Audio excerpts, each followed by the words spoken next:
members and visitors.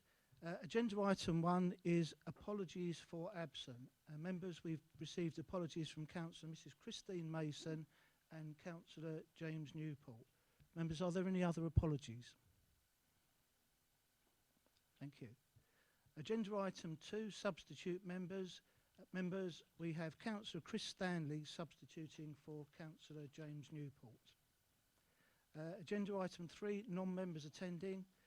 Members, we have Councillor Simon Wootton, Councillor Mrs Cheryl Rowe, Councillor David Sperring, Councillor Daniel Efday, Councillor Mrs Judy Gooding, Councillor Ian Ward, Councillor Simon Smith, Councillor Mike Webb and Councillor Arthur Williams will be attending tonight's meeting. Members, also, would you please welcome Councillor Chris Hossack, the leader of Brentwood Borough Council, and Brentwood Councillors Ms Maria Pearson, Councillor Charles Nolan and Councillor Gary White, who are also attending our meeting this evening. Thank you. Moving on to agenda item 4, minutes of the meeting held on the 30th of November 2021. Are the minutes agreed, members? Okay, those are agreed. Agenda item 5, to receive any declarations of interest. Are there any declarations of interest, members? No. Okay, none indicated. Thank you. We now move on to agenda item 6, which is the pre-scrutiny of proposed report to the Council regarding a strategic partnership with Brentwood Borough Council. But before I invite Councillors Wootton and Councillor Hossack to present, there's a couple of points that I would like to make. So I will invite Councillors Wootton and Councillor Hossack to present to the committee. We will then, members will then have the opportunity to raise questions.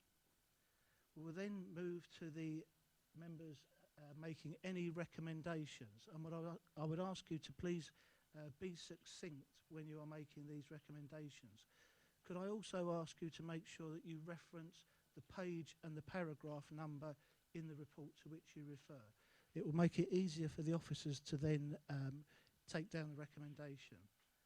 We will then have a short break while the officers collate those recommendations, and we will then come back, display the recommendations on the screen, get those agreed, and then move to a vote, and we will move en bloc. So we're not going to vote on each recommendation. Once we've agreed that the recommendations are what we've stated, we will then move to a vote en bloc. Does anyone have any questions on that?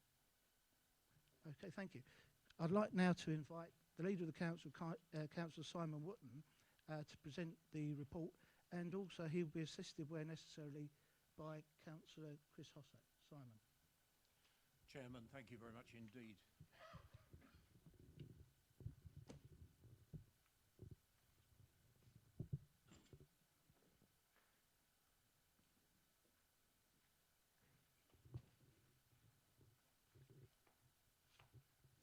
Chairman, thank you very much indeed for the opportunity to present to members tonight. Members, thank you for the invitation.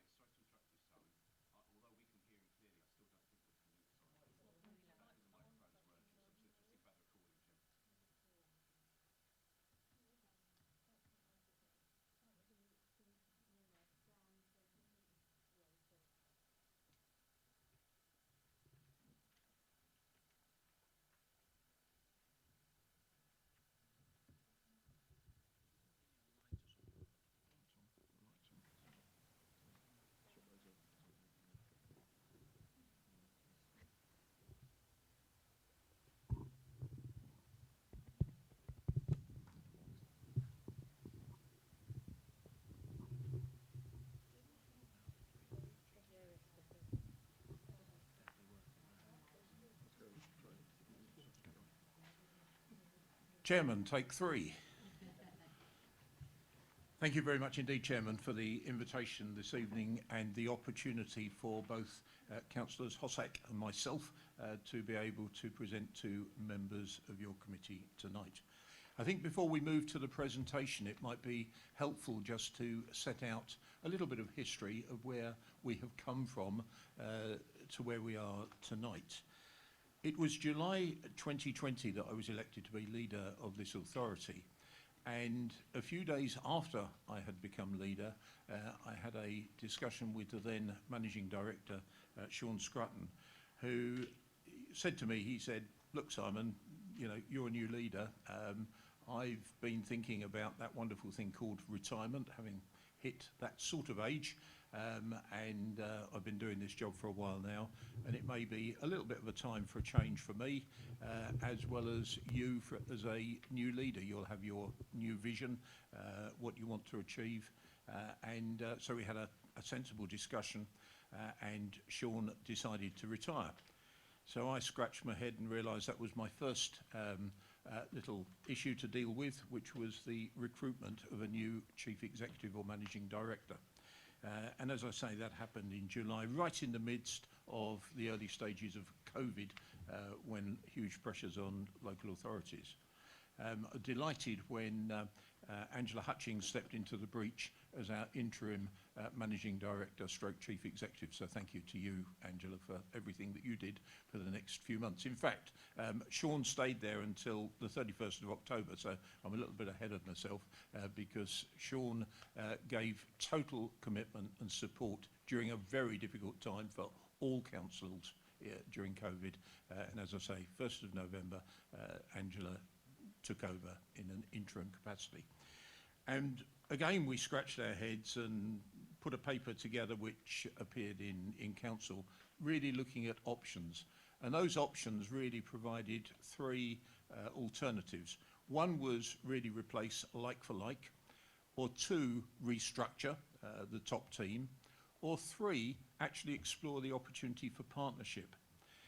And it was the partnership idea that really appealed to me, because you will remember, members, that we were also at a time when central government was talking about local government reorganisation. And certainly I was looking and thinking, little old Rochford and other district and borough councils, given the background of cuts, budget constraints, how are we actually going to survive in the longer term? So I recognised that there was a real opportunity to explore the possibility of partnership. And it was in December 2020 that I was given authority with the then interim managing director to look around within a radius of about 30, 40 miles of here to look at the opportunities that there might be for partnership. Well, if you go too far to the east, you end up in the sea. So really you can only go west. And discussions were had with various authorities, but I have to say partnering didn't seem likely with Southend or Thurrock, because as unitary authorities they have a different range of responsibilities being unitary. So I have to say didn't look in that direction. Basildon, thought about Basildon, but to be honest, a bit of political turmoil there at the time, a predominantly industrial area and a different socio-economic makeup there, which left Brentwood and Castle Point.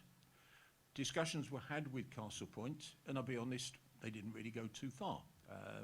It just felt that there wasn't really the joint approach. And then we had a discussion with Brentwood, and you know, it was initially a very cautious discussion. You know, we've been thinking about this. From my point of view, I was looking for a chief executive to take the authority forward. But then as we chatted, and initially the walls are up because, you know, you're very parochial, you're very protective of your own areas. And we had early discussions. I think at that point, before we move to the presentation, I'm going to ask Councillor Chris Hossack to view things from his perspective, because that's really where we take up the story of initially working with Brentwood. Councillor Hossack. Thank you, Simon. And let's try and put this in front, actually. I notice when you turn your head away, it pretty much vanishes the voice. So thank you, Simon. And just take this opportunity to say good evening to everybody. My name's Chris Hossack. I'm the leader of Brentwood Borough Council. I've been a councillor there for too long, since 2003. And I've been the leader there for about 2.5 years, which is just about as long as you can take, to be honest. But that's another story. We'll see where that goes. I jest. Don't worry. Leadership in this project, if it goes forward, is absolutely key.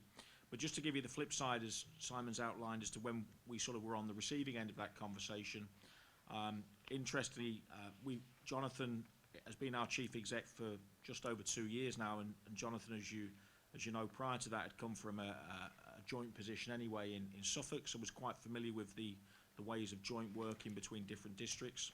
And from my perspective, whilst Simon approached us around the initial and fairly simple idea of just sharing a joint chief exec, actually when you start to think beyond that, you start to recognise that it could present other opportunities, and you'll see those will be laid out in this short presentation that we'll give in a moment.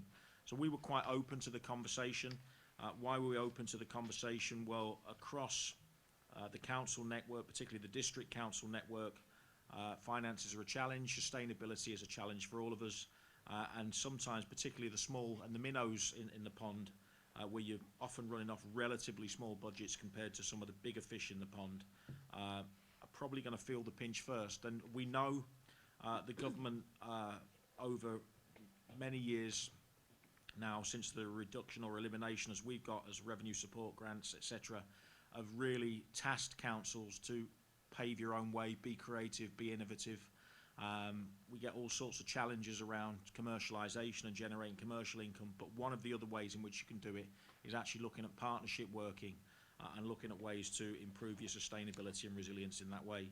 So we were really open to it, and I have to say the conversation was really easy with Simon, and has subsequently been really easy with Angela and other officers and other members that I've met, and members of my team that have equally met. So far, so good. I think the big part about anything like this is the ability to have a relationship where you can relate to the other people in the other party. When I say the other party, I don't mean that in a political sense, but I mean the other group. It felt good. The conversation was easy to be had, and we are where we are now. We've done some work over the last 6 months, really since Jonathan was appointed as Joint Chief on an interim basis, and we're now coming towards the end of that agreed period, and what we'll present to you in a moment is kind of the culmination, of the work that we've been doing to this point, and this is a really important milestone tonight. So I'm looking forward to this process. We went through a similar process last night in Brentwood, which we agreed to take forward to Ordinary Council with a few recommendations, not many, and they were all good recommendations, and I'm sure I won't preempt them and say what they were, because I think you guys will probably come up with a similar way of thinking tonight, but we'll see where that goes. So, so far so good. Really important milestone tonight, I think, ahead of what goes forward towards the end of the month. So that's just it from me, and really pleased to be here and to meet you all. So thank you for the time you're giving.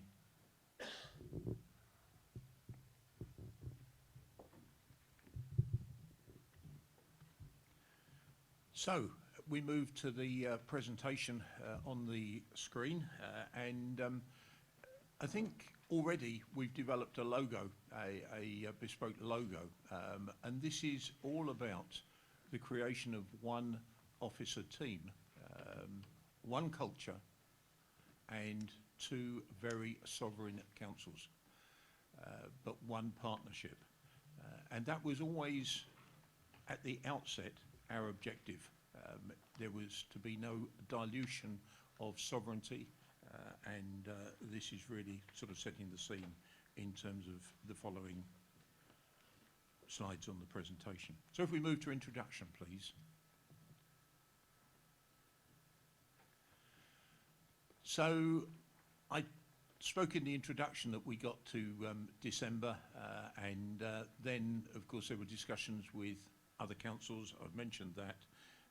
But having decided the concept of partnering with Brentwood, a paper was brought to Rochford District Council on the 20th of July, Brentwood Borough Council on the 28th of July, authorising us to really proceed with a strategic partnership and see what we could do in terms of working together.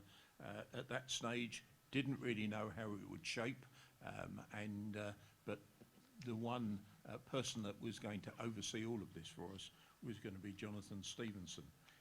and tonight is really the culmination of a huge amount of work that has been done by members and officers to reach the position that we're in tonight. And a memorandum of understanding is in your papers tonight, which captures the operational opportunities that we have. Shared service architecture with the consultants who were engaged to help us and align objectives. And we've had a number of meetings at member level, at officer level, at mixed member and officer level, so that we could sort of thrash out what the real red lines were in terms of moving forward. So this handbook, and it seems a rather grand title for a set of slides, but it does actually set out at high level what the objectives are to bring the strategic partnership to real life. A lot of talk, a lot of setting the scene at this stage. So if we move on to the next slide, if we may. So financial sustainability. I think we're all fed up with sitting each year in our budget sort of saying, well, what services have we got to cut? There's a number of non-statutory services that we do as authorities, but we quite like doing them because it's about servicing our residents, supporting them. And it's really tough when you've actually got to cut non-statutory services. It's also very tough when you've actually got to look at your headcount, and it becomes a little tedious year after year. And what this partnership will clearly give us is the opportunity for economies of scale. In terms of local government, resilience, moving around the clock on that slide, resilience, we see this as a huge opportunity to take some of the ongoing challenge of recognising that as an authority, Rochford is small, Brentwood is small, and there are lots of councils around the country that are small, and I would suggest will face challenge in one way or another over the coming years. What this partnership does is it actually becomes quite attractive to look at the joint arrangements between Brentwood and Rochford to improve resilience, and actually create a bit of envy by those councils that haven't taken this sort of step. It provides greater opportunity and retention, development of staff, greater interest to motivate and interest staff. Let's not kid ourselves that within the local government setup, little old Rochford, which sits sort of somewhere near Southend and somewhere near Basildon, perhaps may not be the most attractive of places to come and work, especially if you're geographically remote. But what we want to do is actually create an environment where we turn around and sort of build a reputation where people want to come and work with us, and we have a competitive environment where lots of people are really wanting to come and work for us. We believe that we can be a stronger and more influential regional voice. Already, Chris and I have had contacts with people sort of saying to us, yeah, what you're doing is really innovative in the modern time. It is just a fact that when you combine some of your services, you can achieve better efficiencies and you can gain economies of scale. That is just a simple fact.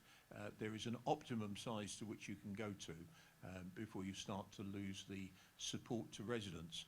But we believe this partnership will actually strengthen our support to residents, which is paramount and important in all of this. And it's about overcoming challenges, maximising opportunities.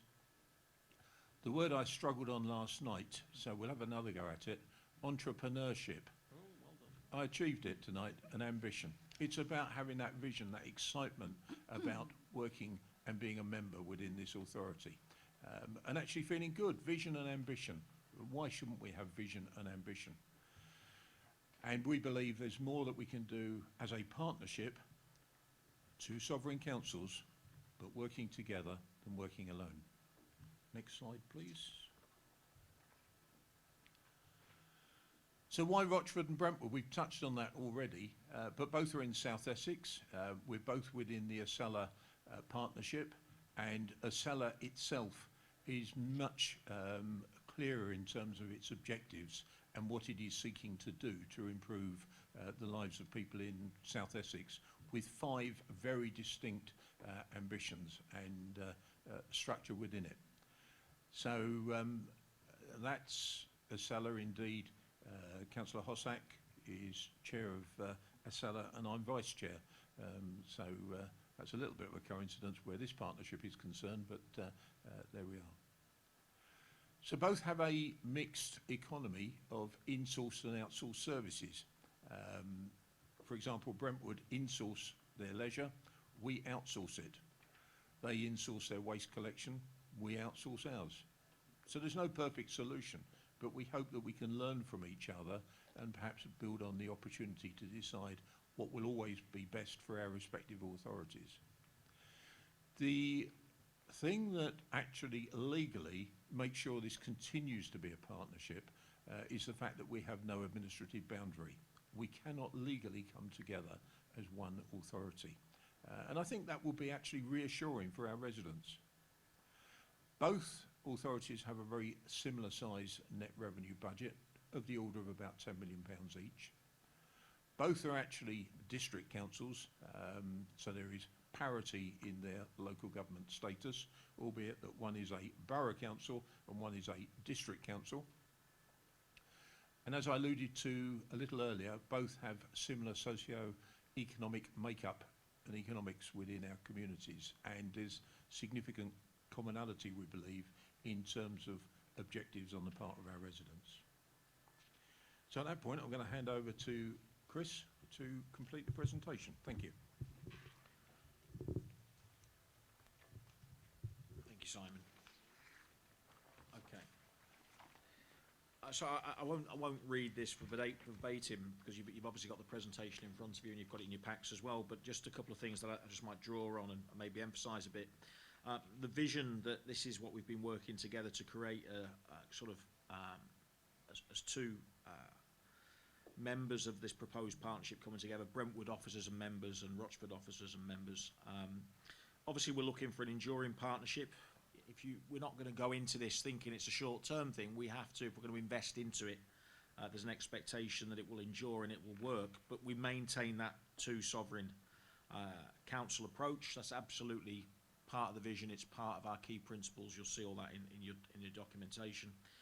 But with a unified officer team, and I think that's largely where the opportunity arrives in that. There might be some other points on there, but if you bring an officer team together, if you think about it, when you work, perhaps in your professional capacity, and you work for a team of, say, 5 people, and you look around, you think, well, I've been doing this 20 years, I've been doing this 10 years, you all of a sudden start to tot up that maybe you've got 100 years of experience in the room. And if I did that just across Brentwood as an organisation, we would have hundreds or probably several thousand years of experience in the organisation. And then you mirror that with Rochford and there'll be different experiences. All of a sudden your exposure to the level of experience is just really, really rocketed. So I think that's a real strength of a unified officer team. The partnership will deliver a greater combined capacity and one of our key visions that we continuously improve. We don't just come together and stay where we are. We need to move forward with what we've got. Local identity is key for us. It'll be Rochford. Residents have their own issues and an identity they wish to maintain, and in the same way Brentwood residents will feel the same. But ultimately, if I move to the square just middle on the right, it is about integration, but the key point just to mention there is integration of back office more so. What happens in the accounting department or in the way electoral services run or whatever should be not something that actually the public need to feel or feel a breeze on in terms of any change. It's back office. It does a job. It does it efficiently. It does it cost effectively. But actually, from a customer point of view, from a resident point of view, they shouldn't really be able to feel the difference. And that's a big part of what we do. And that brings me on to the bottom left. We were together in your fantastic museum in Rayleigh High Street, and we were talking about all of this in a very organisational way and talking about management structures and all these sort of things. And the comment is really, if the people out the window in the high street, the people who live in this district don't feel the difference or don't feel the benefit, what's the point of doing it? And of course, there are key benefits to that, because if we've got sustainable councils that can deliver services, continue to deliver services, and indeed take the principle of continuous improvement, then they should feel the benefit of this partnership. So we shouldn't lose sight of the fact that it's people first. And that includes internal people first as well. You know, there should be benefit to the people who work in both these organisations as we come together. I talked a little bit about depth of skills and experience already, so I won't repeat that. But the other key part of the vision is that it's an equitable partnership. It brings financial sustainability, but balancing risk, but also balancing rewards as well, which we'd hope there would be, and I'll probably touch on those in a moment. Thank you. So one of the not say one of the others, like that's another thing, but it's actually key. You know, what are the objectives for this partnership as we come together? Should we come together by the end of this month, subject to a political decision, that is.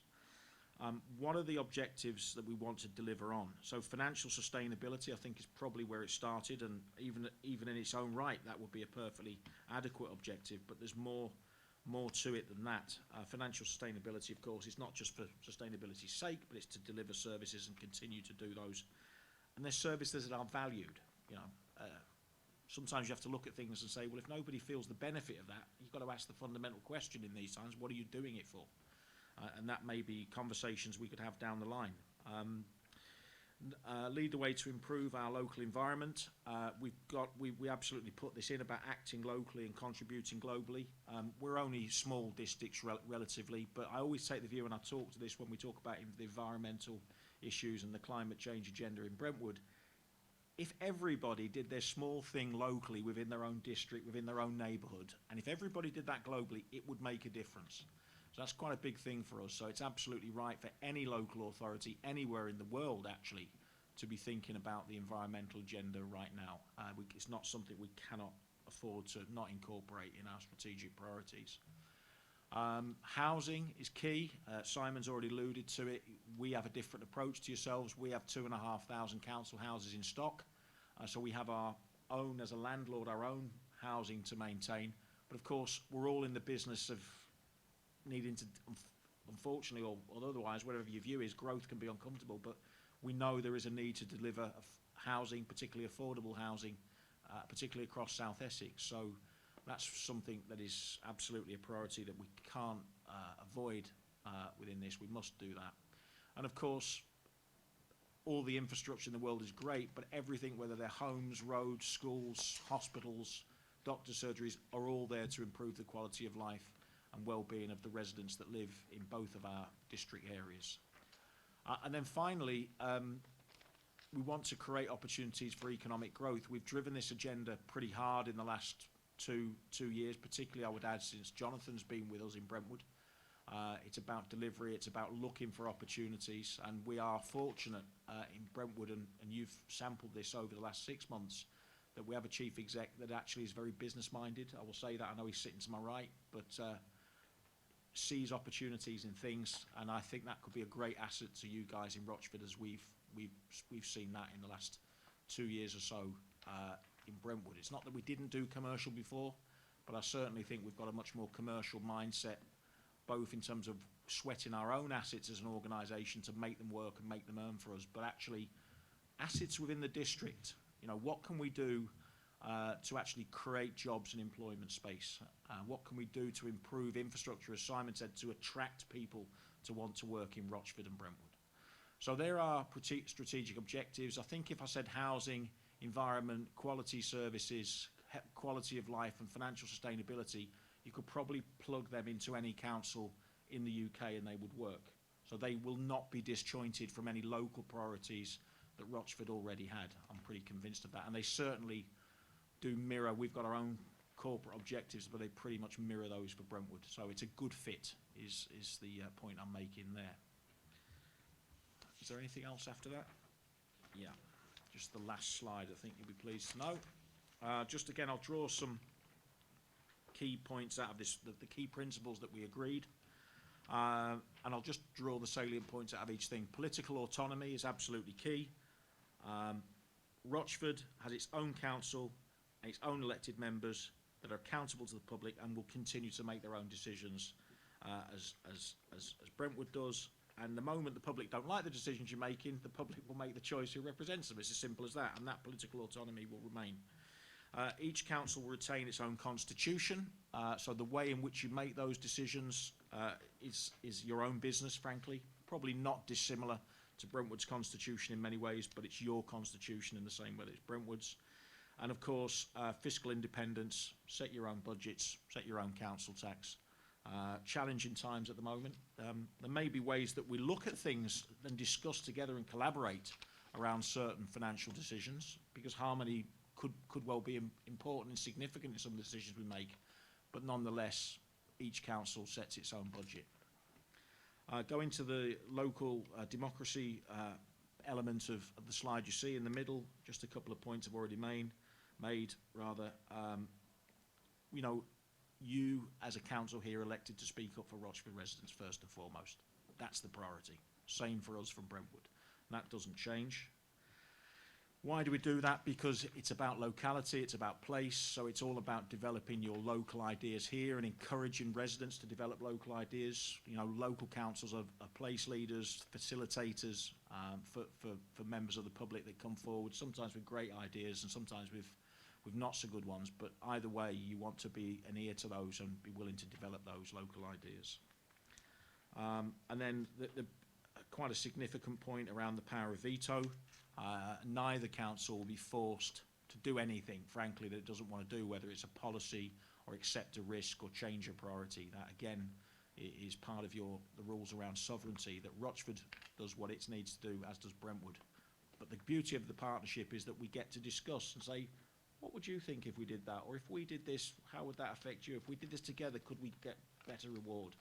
And I think that's the beauty of this. But nonetheless, when it comes down to it, sovereignty is a key principle for this partnership. And then finally, around the finances, a couple of rules that we talked about here, or a couple of principles.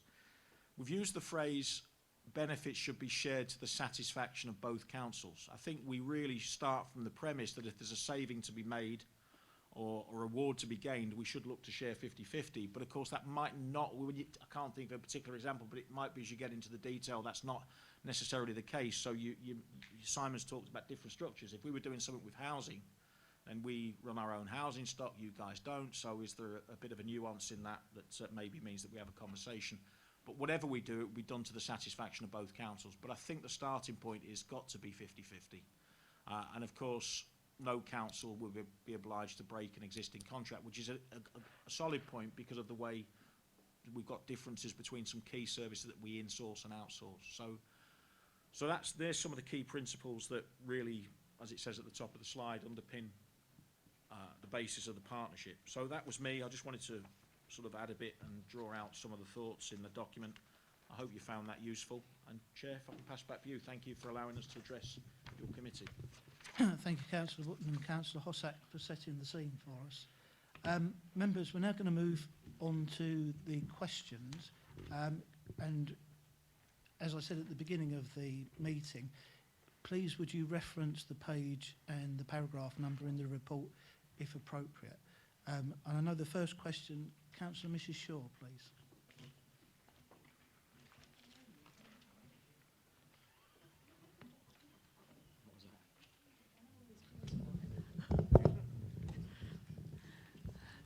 Thank you, Chris. Thank you, Simon, for a very good presentation.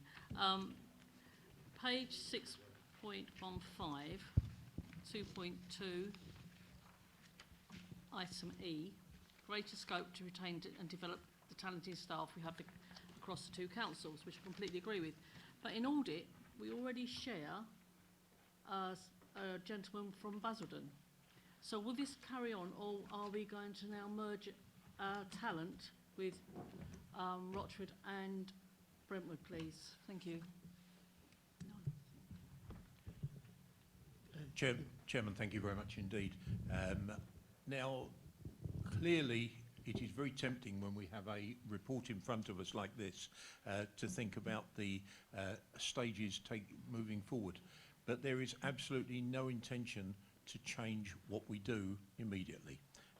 We want to keep those arrangements, and I'll call them arrangements, that are currently in place that are working well, and it may well be that through discussions with Brentwood in time, they say, actually, you're doing that better than we are.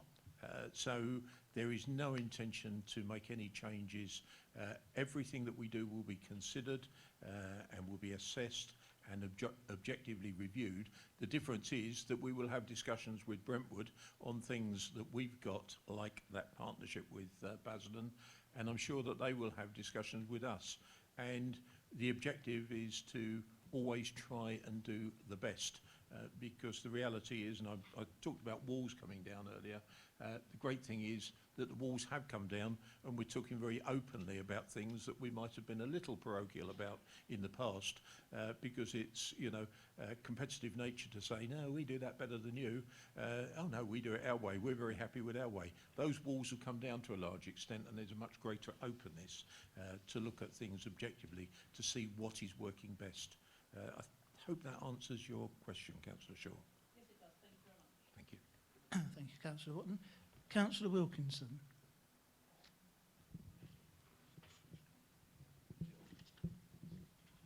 Thank you, Thank you, Chair. And thank you to Councillor Whitman, Councillor Hossack as well for your presentation. Thank you as well for the work that's obviously gone into this in preparation for tonight. It's there's clearly a lot of stuff that's done, and I personally really appreciate that. So thank you. I'm very much in favour of this, and I'll make that from the start. Very, very much in favour of this. I had a lot of points actually that I wrote down on the documents that were sent to us. Some of which Jonathan's answered in our independent group meeting we had the other day. So I'm not going to repeat them because Jonathan has actually dealt with some of the issues I had. But there were just a couple of points I would like to make, if I may. I note that item 7.1, which are the recommendations to full council, and it does talk about this earlier on in the document, but this is the recommendation. Point 5 talks about the Joint Chief Executive having delegated authority to undertake restructure of tiers 2 and 3. Now, one of the points I was going to pick up on was the fact that nowhere in the report is there any mention of the Chief Officer Appointment Committee. So in other words, there's no mention anywhere of any member involvement whatsoever in the selection of the strategic director or the assistant directors. And if there is a competitive process, then you would expect there to be some form of member involvement. So Jonathan and I did touch on this the other day, but I did say I'd bring it up, and I would just like there so that to be noted that whether that could be included somewhere along the line. Forgive me. Okay. What we'll do is we'll take all the questions and Okay, I've top just them got up at the one end, more if that's point, okay. if I may, Chair. Thank you. Of course. And I think, Chris, you probably answered this actually, but one of the points I've brought up, if I go to the Memorandum of Understanding 5.2, you talk about, my understanding is that this is an amalgamation of the back office functions of both councils, which I think is absolutely right. Then there's twice in that paragraph talks about harmonising portfolios, harmonising functions, harmonising approaches. Well, that sounds more like more like a political, perhaps a political way we move forward, and I may be completely misreading that. Are you talking about harmonising our operational approach to things, or am I reading into that wrongly? Thank you, Chair. Thank you. Would you like to answer? Councillor Watton, please. Councillor Wilkinson, thank you very much indeed for your supportive comments. And you give me a really good opportunity at this stage to pay tribute to the officer team of both Brentwood and Rochford that have been so supportive and constructive, and particularly Angela Hutchings, particularly Steve Summers, Strategic Director in Brentwood, and of course Jonathan Stevenson.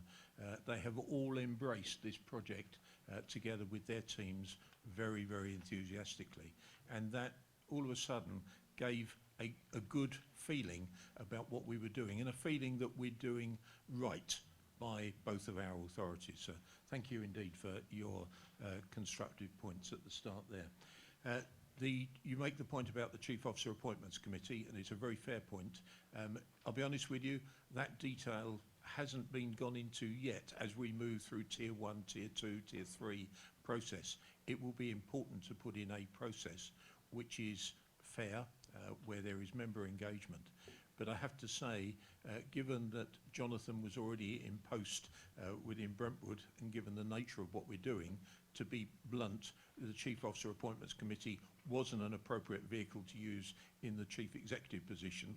What I will say is that he's had the longest interview process out, in the sense that he's been working with us for well over 6 months now, and I think there are positive comments all around. It's probably fair to say that I, from a Rochford point of view, have the most dealings with him, so it's a different sort of process. But really, when we come to the council meeting towards the end of January, that is when there will be a formal proposal to adopt him as our. I'm thinking about, sorry, Chairman, I'm not thinking about Jonathan, I'm talking about the ADs and the SD. Yep, and as I said a little earlier, that will be constructed, there will be a process constructed, and there will be member involvement to make sure that the selection process is objectively assessed through a member engagement process. Could well be the Chief Officer Appointments Committee. The difficulty we have is we have a number of people on our Chief Appointments Committee here. Brentwood have a similar number, and it could be quite intimidating for an applicant to walk in and sort of see this whole raft of people. So there is a practical aspect to it, because we've got to be careful of not overwhelming individuals. It's quite a difficult process to apply for a job, as all of us know. So we've got to just be a little bit aware of the process, but that will be honed as we move through. In terms of your third point, I'm going to pass over, if I may, Chair, to certainly. Thank you, Simon. Thank you. Your third point, if I'm correct, was going into the MOU, and in 5.2, and you talked about, it read as though it was harmonisation of political ambition. And I just look at some of those key words just at the bottom of 5.2, ambition, portfolios, functions, and resource. I think for me, the thing I would ask is what we saw in the presentation a moment ago is your 5 proposed strategic objectives for the partnership. I think if broadly you agree with those, and that's what we're proposing, that we share those strategic objectives, then everything else that you'd harmonise around possibly how you structure your portfolio to deliver those objectives, how you structure your functions, your resource, whether that's human resource, financial resource, to deliver those, then there's no political harmonisation in there. It's about, do we harmonise the strategy? Do we agree with the 5 key points? Therefore, what else can we harmonise to deliver those 5 key points? And I think if we as members in both organisations buy into those, and they're quite broad, but they're 5 key themes. If you buy into those, then that's the extent, I would suggest, of the harmonisation that could be anyway be construed political, because they're delivery, agenda items, themes. But beyond that, I think it's the harmonisation, certainly in the sense and in the input I gave to this document, I know Simon and others in this room did, it was really around resource harmonisation. If you're pulling in the same direction, then what resource can you put into that to pull it in that direction stronger, faster, whatever that might be? So that would certainly be my answer to that. But just briefly, it's certainly my expectation that members would be involved in the next level down in the same way. And we've got to look at that in terms of cross-district representation and cross-party. And then it goes to Simon's point about, blooming hell, how big is this selection panel? So that's a practical thing that I'm sure the officers will need to work out. Thank you. Thank you. Councillor Foster.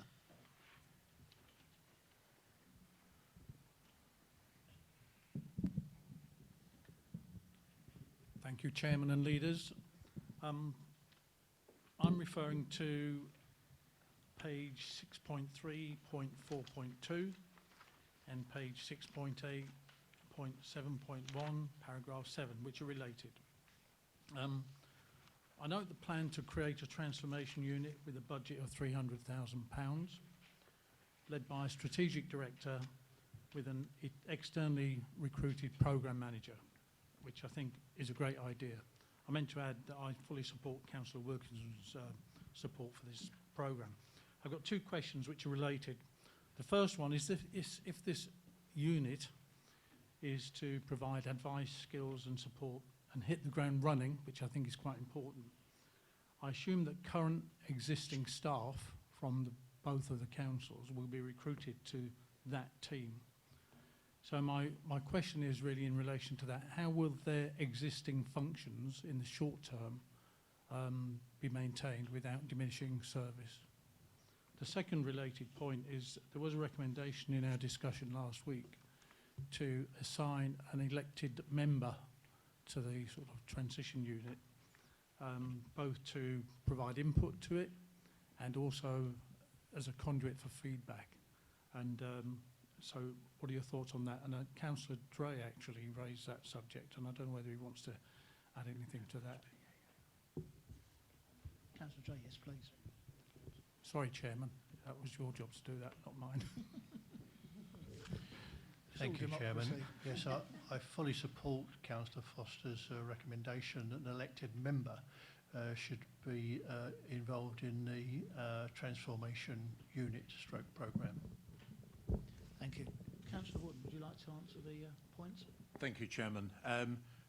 The transformation unit, it's actually set out on page 6.11, and that will be a unit which has specific overview of what we're trying to do. It will be the practical day-to-day unit that takes this partnership forward. The intention is that as the various parts of the partnership develop. And remember, we're talking at a programme that's, 2.5 years long, so it's, not going to happen overnight, which comes back to the point that I made with Councillor Shaw. We're not going to make any knee-jerk actions. But that is really going to be a standalone unit with minimal draw on resource from existing operations. And that is why it has been constructed in that way, so that there is a conscious effort to keep it business as usual, service delivery as usual, without affecting the operational delivery to our residents. So that is why that unit is set up in that way and costed in that way, so that members can actually see the costs of that unit. So it is intended to have engagement with the various departments and operations parts, so that they're not left isolated, but it is also intended to have a minimal draw on the operational service resource. So that is the principle there. But there will be partnership champions being drawn, because you can't work in isolation. So it's actually engagement with, but not having a draw so that there's a diminution in service delivery. So that's that point, I think, covered, Chairman. Yeah.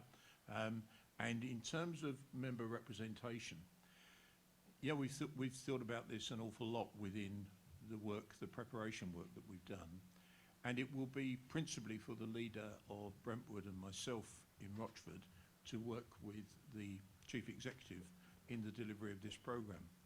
But we are deliberately wanting to keep the scrutiny process, and this is a real value of the scrutiny process, as wide as possible, so that you are continually engaged in the process, and therefore to start having little units which meet in behind closed doors, we felt wasn't a good idea. This is open, it's transparent, and it's true scrutiny of what we're doing, and an opportunity. So we see, unless you tell us differently through any recommendation, we see this as being the prime body by which we will be regularly reporting back, as well as to executive and as well as to full council. So the whole process, the whole roadmap is a transparent, open, shared process. Thank you. Thank you. Councillor Stanley.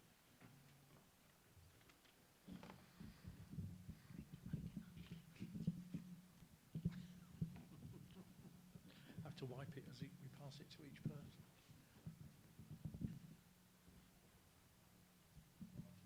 Thank you, Chairman.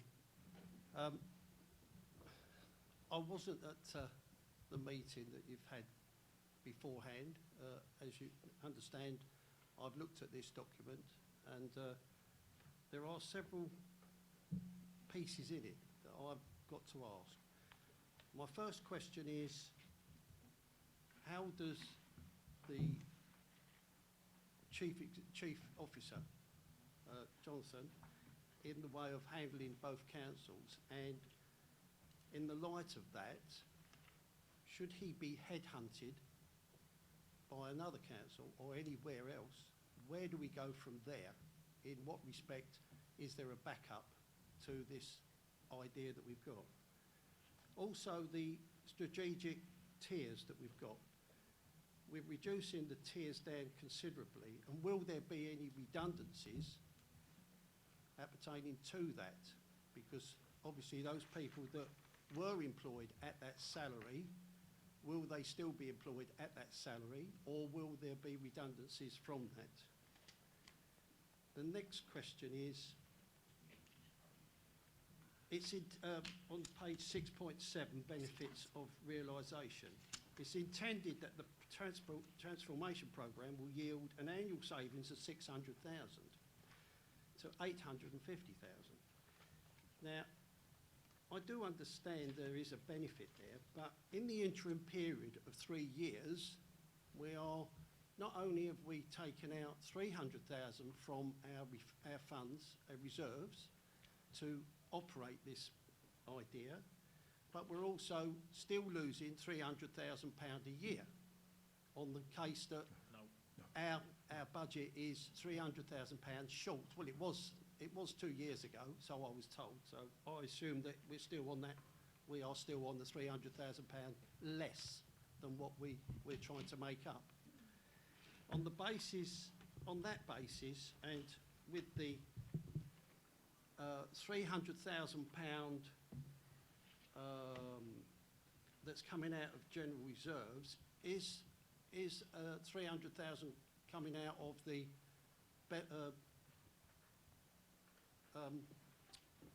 Brentwood reserves as well to go towards this? Equal funds, in other words, that's what I'm asking. At the end of this 3-year period, we've got to each council is 300,000. Well, it's taken 3 years to get 300,000. So, in effect, it's only £100,000 a year. Okay, where do we go from years 4, 5 and 6 and 7 perhaps? Where do we see that saving if we have inflation running and commodities running higher? Our costs will be that much higher. And where have we set anything in there in the way of a percentage to raise those costs? Thank you. Thank you, Councillor Stanley. Councillor Wotton, would you like to start off? And I think we might need... Chairman, I'll have a go and see with my colleagues either side, see whether we can satisfy Councillor Stanley in his questions. I think your first point related to the role that Jonathan has undertaken and how he spreads his resource across two authorities. Well, he's done it very effectively for the last 6 months. That's probably been the hardest part of it in terms of managing two teams which haven't in any way been harmonised and brought together. There will be a steady process to bring them together through a partnership arrangement, but actually the hardest part of the job in the sense of working with two councils that work in different ways and juggling between the two areas is quite a challenge. But I've also said that if our most junior staff don't turn up to work, then we will have customer chaos. If our bin men don't come out on a daily basis, if our revenues aren't distributed, if our taxes aren't collected, there will be a problem on day 1 or day 2. If any senior person doesn't attend work for a week or two, it probably doesn't matter too much, because it is those senior people that set the strategic vision, set the ambition, work with certainly the two leaders and the executive. And so there is a different sort of nuance to the way senior people work. And certainly I have been in contact, as indeed has Councillor Hossack, with the Chief Executive on numerous occasions. He's attended civic meetings, he's attended a whole range of stuff. Now that is partly down to the person that is prepared to operate between two geographical locations. You know, I think we've got to accept that the past 6 months has been the most difficult. Moving forward, assuming that we accept the principle of moving forward in partnership at the end of January, I think life might become a little easier for him in terms of creating and forming a team which works. It's all about structures, isn't it? And getting the most effective structure in place. Look, I think within the world of local government, good chief executives get headhunted many, many times in their working life. I would be astounded if there weren't around 10 positions at the present time in this, when I say region, London and the surrounding area, quite a wide area. I would be surprised if there were not 10 positions or more. I'm looking for a possible nod. Yeah, I'm getting a nod at any one time. Look, it is the reality of life. But what I hope Jonathan won't mind me saying is that, you know, this has been a concern for Chris and myself, that we don't start on this partnership and Jonathan turns around and sort of says, bye-bye, I'm off. But we've got confidence. But look, this is a partnership which is built on principles and on a robust platform and is bigger than any single person around here. The leadership of the two authorities and the executive management team. And we've got to actually put in, you know, it's one of the risks. I certainly have confidence that actually this partnership will provide stimulation and personal challenge for Jonathan to keep him here for a while yet.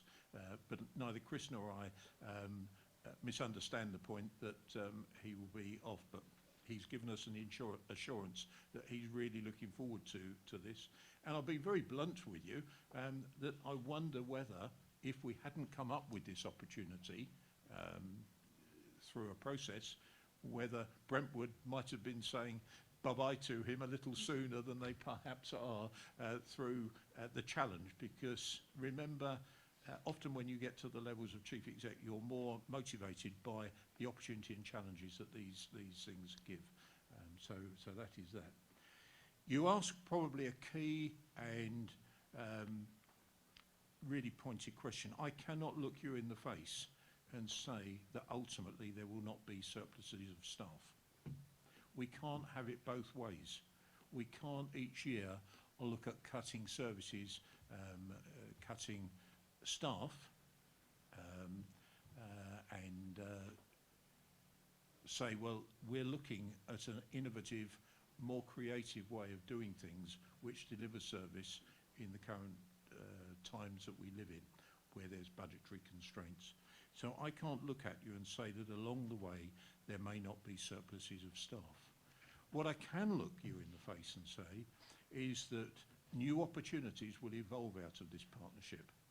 We will do our best to slot people in to existing vacancies, because there are vacancies within both authorities. We will retrain, we will backfill, we will resort to external recruitment as the last resort, and only when we haven't got people that we can either retrain or are currently suitable. And we will avoid redundancies at all costs. It will be the last position that we have. And that is no different, I would suggest, than any other commercial environment that we have. I think I've gone through your various points, but I don't know whether either Councillor Hossack or Jonathan wish to add anything.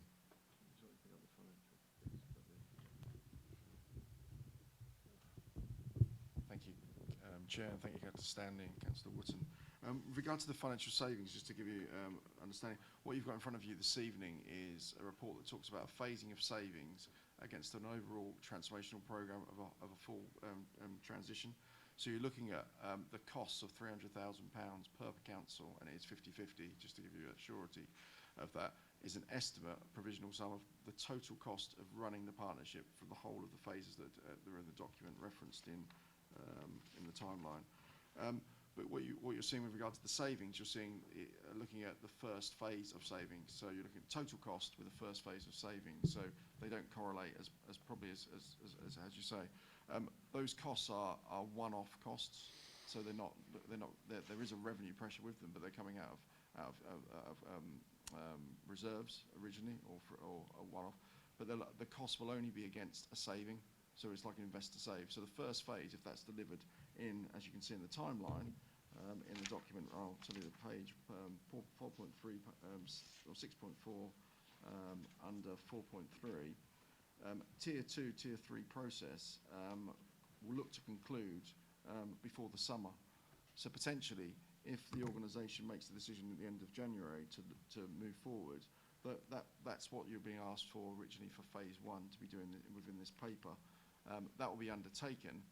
Any future phases with regard to service delivery will come forward to this committee ahead of going to executive or council or both. And those decisions will be made with a financial business case for each of them. So there'll be, again, a saving potential with a cost. At the moment, all we're doing is giving you the estimate of the total cost of the programme. So again, if we decide to stop at Tier 3, I'm not suggesting that's the right thing to do, you'll be looking to spend very little of that cost for the programme, but you'll achieve the saving between 650 and 800,000, or 650,000 to 850,000. So every future business case will come forward to you as this committee and then on to council to be made. So what you've got in front of you is the total cost of the programme, but only one phase of the saving. What we haven't predicted future savings, and the reason we haven't done that is we can't estimate them, because there may be some savings, but I know both leaders and both organisations want to be able to have the opportunity to look at, when they look at savings, potentially put money into frontline services as well. So rather than put a big figure in and hold everybody account to a figure, the issue by doing that is if then later date you might not have the chance to put any of those savings back into frontline services, which I know is important to all members in this chamber or in this room. Hope that answers regards, but I'm happy to have a follow-up question on the finance. Councillor Stanley. Thank you, Chairman.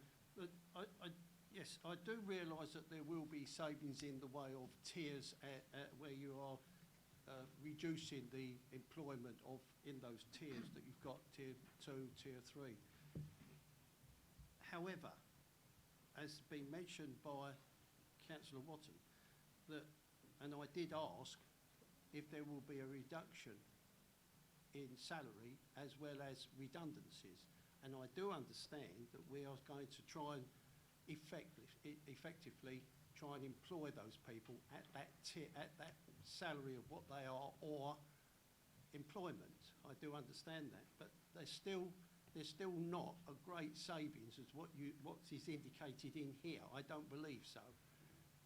Yes, there will be a saving later on if the tiers are adhered to at this present time, which will take 2 or 3 years to get to that position. But there's still not a saving immediately in the way of a saving. It's a cumulative saving at the end of 3 years or 4 years. So that's what I'm asking for, is that at this present time, there is nothing in there to say what the savings are exactly and what percentage there is in the future to turn around and say we may have to raise this by 10% or 20%, because we know what's gone on in the past. So we have to make assumptions, otherwise you can't go forward unless you make some sort of practice of what your budget will be in year 4, 5 and 6. So that's what I'm asking. And thank you very much for bringing this up. It's just that I read this totally, and there was those little things in it that I needed confirmation on, and thank you very much for answering. Okay. Just thank you, Chair, and thank you, Councillor Stanley. Just to provide clarification, if you look at 6.5, 4.9, that gives you, these will be immediate savings. So the organisations are going to 1 chief exec from 2. They're going to 3 strategic directors from 4, and then proposing to go from 12 full-time equivalents in Tier 3 to 9. So that saving is related to that immediate impact, obviously, and that's at the phase running right up to June 2022. Any future things that are in the box are service delivery and savings, and that's only the resource saving. Obviously, having less people, there's other savings, but at the moment for this report, you've only got the resource savings. There's future savings that will come forward as well. Thank you. Councillor Hossack, who wants to clarify. Yeah, just a brief comment to add a bit more to your, maybe alleviate your concerns a little bit, and they're good questions, so thank you. But the two probably are linked in terms of immediate savings and your hypothetical scenario that if the chief exec was to leave, what was Plan B? I think we should comment. Well, Plan B is you do what any council would do or any organisation, which is you go to market and you find another one. It's as simple as that. But the reassurance that you've got is this, and it links to your point about salaries and immediate savings. Brentwood on its own, as a small council, very comparable in many ways in scale to Rochford, has a limit as to what it can pay a chief executive. Actually, if you start to pool that and split 50-50 the cost of a chief exec, there will be immediate saving on that one role to Brentwood and subsequent and yourselves of about £50,000 straight away on one role, your figurehead role. But what that also does from a recruitment point of view is when you go into whatever, where they're advertised, the MJ or whatever it might be, and you're trying to seek the best talent, what are you more likely to get where you can, it costs you less to actually pay more because you've pooled that resource to advertise the job at a higher financial rate with a more interesting challenge because it's a joint chief exec role, you're more likely to attract new talent. So it's hypothetical.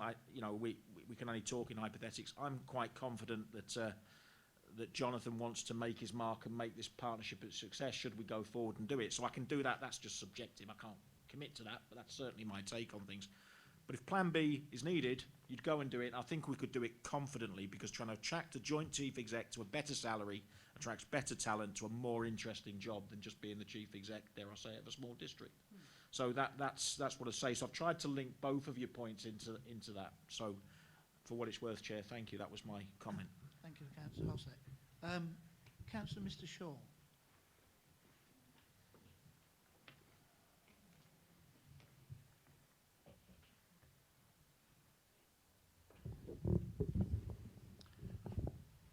Thank you, Chairman.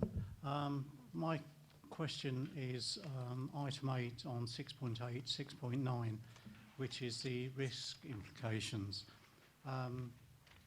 As it says here, that what we've got at the moment is just a simple analysis of the most obvious risks, and it does say that going forward, obviously, there's going to be more risks which have got to be defined, mitigated, and actively managed.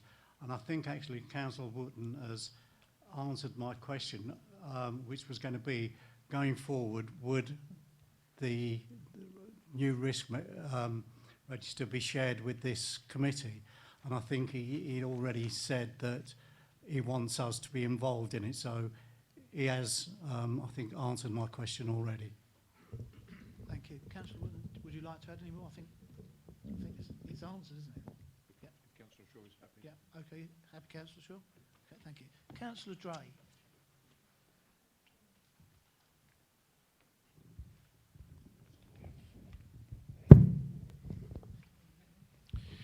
Thank you, Chairman. Firstly, I support this partnership, and I would like to thank and congratulate all those who've got us to this stage, Mr. Chairman. I've got a comment in respect of item 4.5 on page 6.4. It refers to the S113 agreement, which will also contain provisions relating to discontinuing the arrangements if required in the future. Obviously, I hope that won't come about, but I would nonetheless like to see the S113 agreement include provision for the early development of a robust exit agreement in order to protect both councils, including their assets and staff. Thank you, Chairman. Thank you. Councillor Wotton, would you like to answer that, please? Thank you, Chairman. Thank you, Councillor Dray. The answer is yes, because the robustness of a Section 113 document has to be very clear in terms of the legalisation of the whole of the process. But one thing that we have to address, it's a little bit like Councillor Stanley's point in terms of staff. Sometimes it's a little uncomfortable when we're talking about the creation of a partnership to start talking about the possibility of a divorce. It's not normally what you do when partners come together and they enjoy the early romance to talk about how it might end. But it is responsible for us to consider within this partnership a what-if situation, and that will be born into the 113 document and tied up in legal terms. But one of the things that we have to do responsibly is to make sure within our financial arrangements we always are prepared for the day when there might be a change for whatever reason. That could come through government legislation, it could come through reorganisation, it could come through political change, it could come through and that could be on either authority, it could come through officer change, and dare I say sometimes through personality changes. So we have to be realistic that this isn't something that we're talking about, you know, anytime soon, but certainly there are authorities that have come together. And it's worth pointing out that there are different sorts of partnerships right across the country. I think there's about 40 councils in some sort of partnership arrangement, and those are very varied.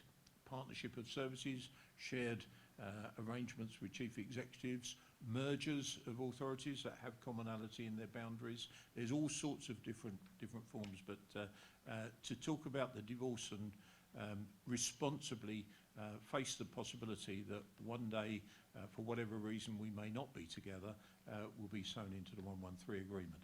But to come back to your earlier point, the answer is simply yes, that document will be made available to members. I don't know whether any officers or Jonathan wish to add to that at all.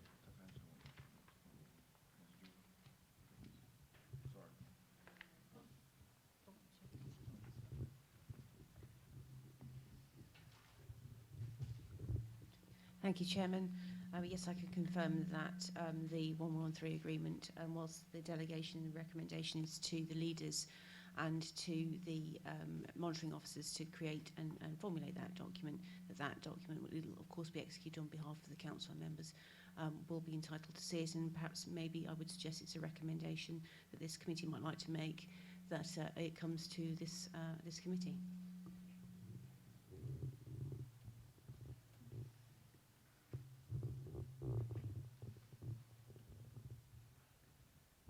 Thank you.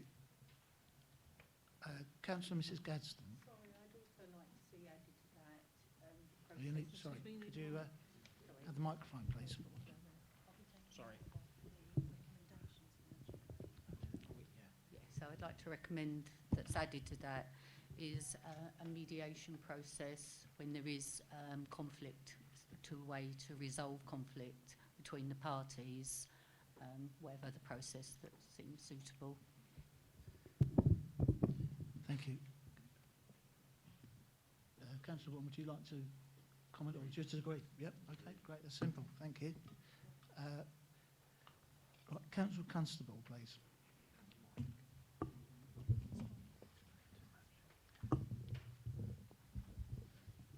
Thank you, Mr. Chairman. I've got it's more of a concern on. I've just been looking here at one of the roles on one of the assistant directors and the amount of jobs he's got. I'm concerned that if he then takes on roles at Brentwood, somewhere down the line, someone will come along and say, "Oh, my portfolio or my work is now too large. I need an assistant to the assistants."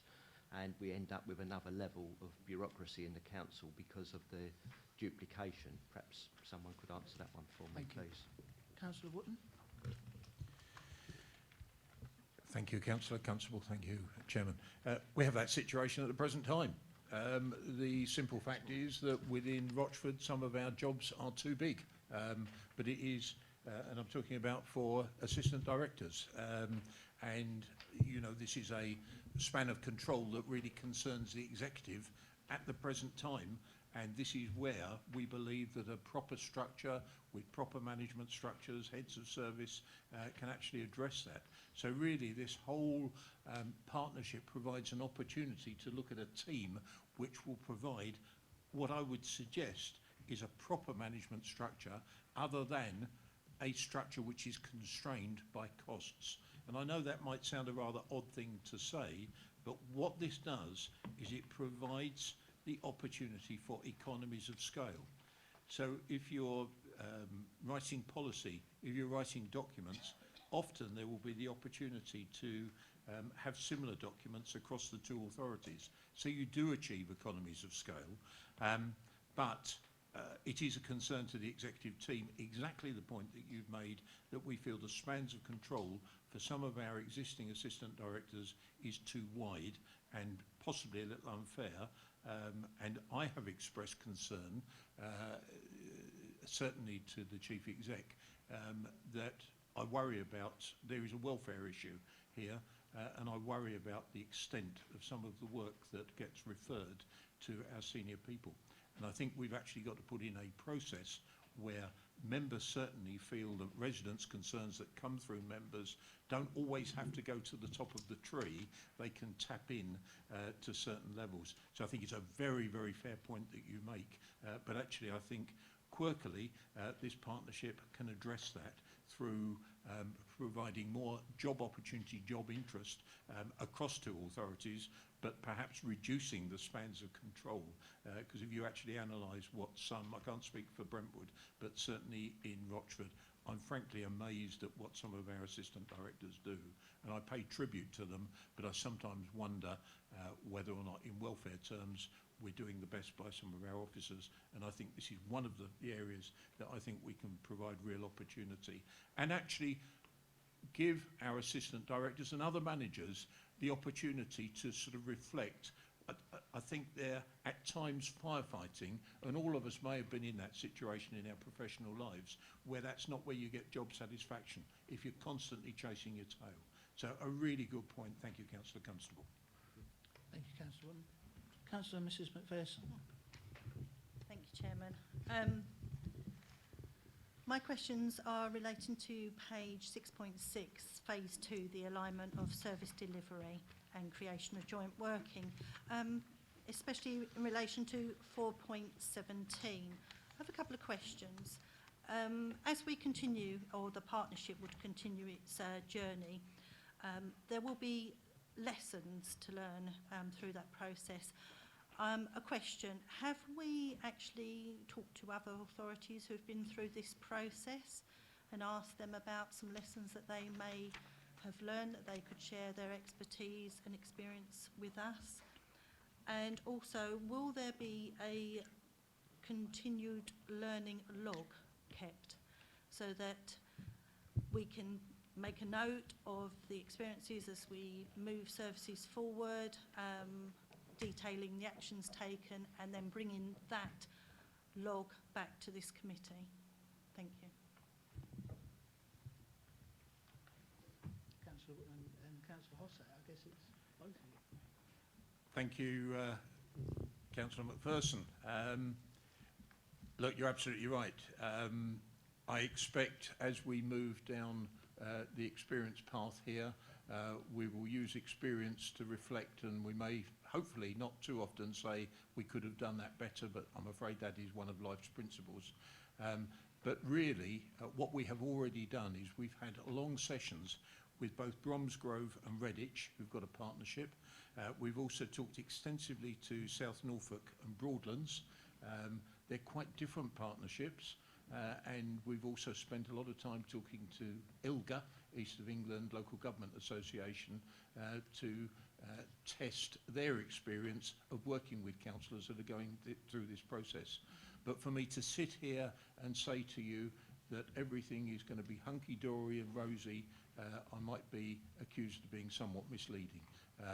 So we're aware of some of the pitfalls. We've got one or two quite good documents that actually, certainly Bromsgrove and Redditch prepared, actually highlighting to us some of the things that went particularly well, some of the things that didn't go particularly well, and there will be issues. But I think the issues that occur, yes, we can learn from experience, but some of them, I don't think I think there are unique experiences in terms of issues that perhaps the political makeup can give, change of political makeup. I mean, we have elections every year.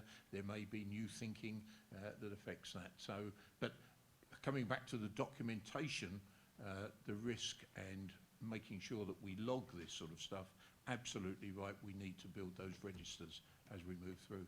Hopefully that answers your question, Councillor McPherson. Thank you. Thank you. Councillor Hossack. Sorry, yeah, thank you, Chair. Just to build on that a little bit more. Yes, we spoke to Bromsgrove and Reddish.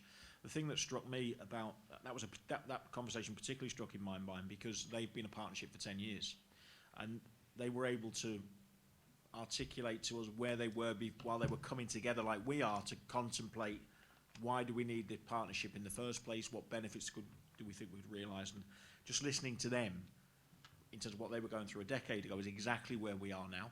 They're 10 years into it, and what they were able to say is actually we've realised pretty much all of what we anticipated to. So that was really an encouraging conversation. Yes, we spoke to South Norfolk and Broadlands, but not losing sight of the fact, and I touched on it earlier, I mean, Jonathan has come to Brentwood from Mid Suffolk and Badminton, so has worked. So there's an experience in there already as well. So that was absolutely part of our due diligence, and I feel quite confident having had those conversations, which were really frank actually, talking about the pitfalls as well as the opportunities. That it was quite reassuring that I felt personally we were on the right track, particularly when you're talking to a partnership that's 10 years old, which was quite nice. Thank you. Thank you. No other members are indicating. Are there any further questions? Councillor Mrs. Gadsden.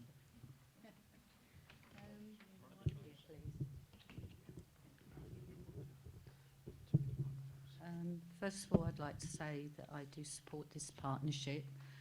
I feel we've been treading water for some time, balancing our budgets, and with inflation running higher than the rises in our council's annual income, I think we've been presented with the challenge of how to balance the books without cutting services further.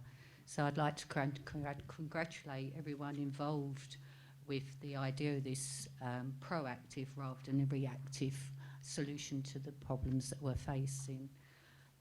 My questions are, whilst we don't feel that we don't feel there may be an impact on services, I'd like to wonder if how we're going about reviewing how the partnership is affecting our residents and the services we're provided. I'd like to recommend that we have a feedback process that's we measure and collate through services via surveys, social media, online, etc., so that we continuously monitor the process and the partnership, how it's affecting our residents throughout the transition period and beyond. Thank you. I don't want to preempt this, but Councillor Wootton and I had a conversation the other day, and one of the things was that during the transformation, I guess, and I'm not putting words into your mouth, hopefully, but some of this won't necessarily be that visible in the early stages to residents. But going forward, Councillor Wootton, would you like to say your view on it, please? Sorry, Mike. Yeah.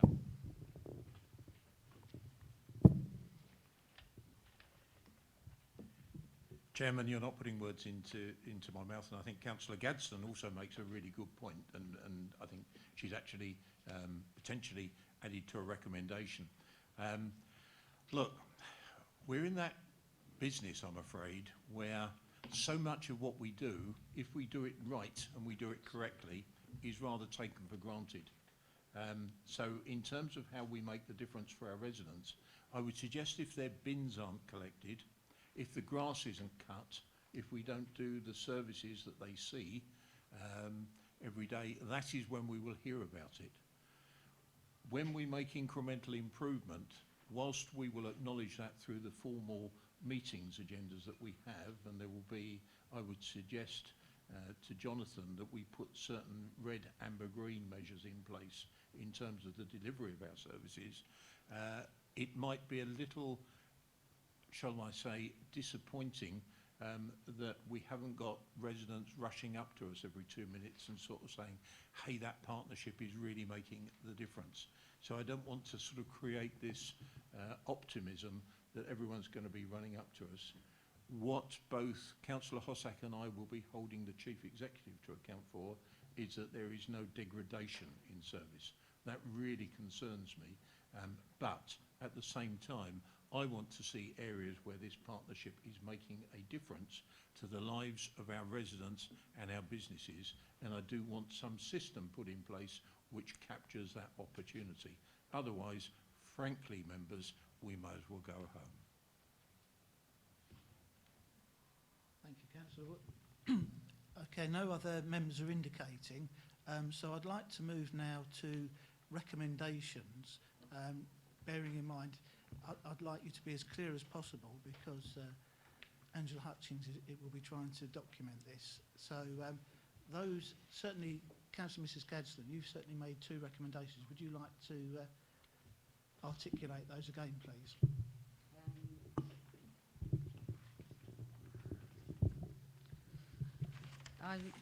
My recommendation was that there's an ongoing need for reviewing the impact of the partnership on services through some sort of feedback, through measuring, through collating information from surveys, social media, online, websites, etc. Okay, thank you. And your second recommendation Oh, the was other about mediation. earlier, Yeah. the recommendation was about resolution of disputes through mediation and the process being outlined. It should be included in the document. Yeah. Dissolving of partnership document. Yeah. Okay, thank you. Any other recommendations? Councillor Drake, please. Thank you, Chairman. I would like to propose a recommendation that we consider the development of a robust exit agreement within the S113 agreement. Thank you. Very succinct. Thank you. Any other recommendations? If you'll indulge me, I'd like to... Oh, sorry, Councillor Gadsden. We've been assured that the costs will be shared evenly between both councils, and I don't know if it's a recommendation, but will the information be, will a quantitative and quantitative data be produced and put towards the audit committee so that this can be reviewed? I think that's in 2 parts. So there is a recommendation if it isn't going to be. So Councillor Wootton, Councillor Hossack, will that be in place? Or it will be, so yeah, so it won't be a recommendation. Okay, any other recommendations, members? Okay, if you'll indulge me, I've got a recommendation being made on behalf of a member that couldn't be here, and it relates to page 6.9, para 6.2, and it's within the risk, I say register, and it's to do with technological, and the recommendation is that although part of the mitigation is to do due diligence in phase 2, I would like to recommend that this is one of the first activities in phase 2 because it's not just a risk, it's also an opportunity, and it's a bit, the technology potentially is the building block for the other services as well. So I would say if we can bring that early within phase 2. Thank you for your indulgence. Okay, members, no one else is indicating with any further recommendations. So what I propose to do is we'll have a short break, probably, Angela, how long do you think? So we'll take a quick 5-minute, I was going to say smoke break, but that's not, it's not the right language. So we'll have a quick 5-minute leg stretch, and then we'll come back, we'll agree the recommendations, and then we will vote on the report. Thank you. Okay, thank you. Welcome back, members. Can you all see the screen? If you can't, please move around so you can see it. So we've got 4 recommendations on the screen, which have come from this meeting. I'll read them out just to show off my new glasses. first recommendation is that the Section 113 agreement makes provision for robust exit arrangements and a member-led conflict resolution process. Is that agreed? Okay, thank you. Second one is that the Section 113 agreement comes to the review committee for scrutiny before it is executed. Okay, getting nods, good. Number three, that feedback from residents as to the impact of the partnership on services is regularly sought and reported upon. Yep. Great. And then the last one, that there be an early review of technology in phase 2 of the transformation programme to identify threats and or opportunities. So that's my one, so yes. Okay. Okay. Members, there are 2 recommendations at paragraph 12.1 on page 6.13 of the report.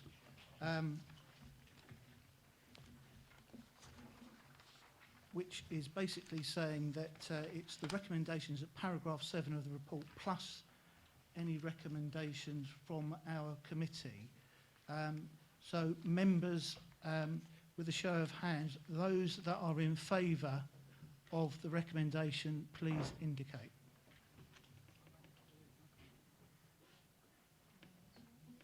Okay, that is unanimous. Thank you.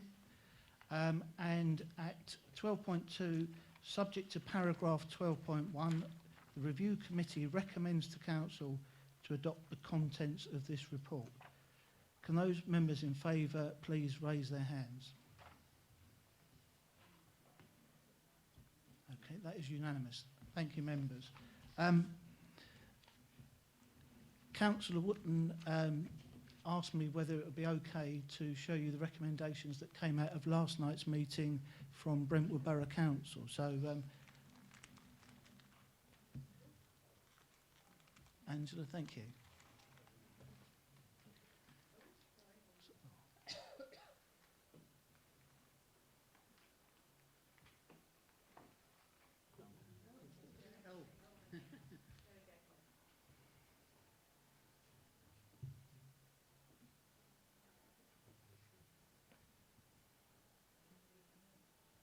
Do you want me to read them out? Or can I put, yes, I'm going to get I'll get my money's worth out of these.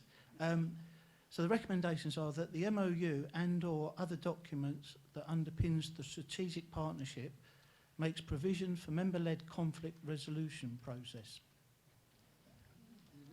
That the MOU and or other document that underpins the strategic partnership makes clear that whilst the division of the savings achieved as part of the transformation process is to be agreed between the 2 councils, that the starting point for that discussion should be 50-50. And that further detail and clarification be provided as to the savings estimated to be achieved by the partnership, how this would be achieved, the phasing of such savings, and in which financial years they would be realised. So, not far off. No. Okay, right. Thank you, members. So moving back onto the agenda, we move on to agenda item 7, which is the key decisions document. And as always, we'll go through this one page at a time. And if anyone wishes to raise anything, please let me know. So the first one is 04/21, which is the voluntary sector grant allocations 2022-23. Okay, no one is indicating, thank you. Key decision 1321, South Essex Parking Partnership. No one is indicating. I think that's all of the... Yeah, okay, thank you. Moving on to agenda item 8, which is the work plan. Do any members have any comments on the work plan or anything they wish to be considered for inclusion? Okay, no one is indicating, but I'm conscious that we had our review of the review committee and we set up, or we allocated members to a working group. And when I've looked through the report in detail, there are a number of steps that we're already taking. So, for example, one of the steps was to set up pre-meetings. Well, we're already doing that. There's a lot of stuff that goes on behind the scenes that only the Vice Chair and I really see, which is the meetings that we have now, regular meetings with officers, with the Chief Executive and with the Leader of the Council and the Deputy Leader of the Council. So those were recommendations that don't really, are being carried forward, but that don't really need a working group to do that. But there are a couple of pieces of work that I do believe would benefit from the wider working group, which is to come up with our sort of code of conduct, our operating procedures, and also the training. So I'd like members to be thinking about the training needs and the development needs for members of the review committee. So that's where we are on that. Anyone like any further information?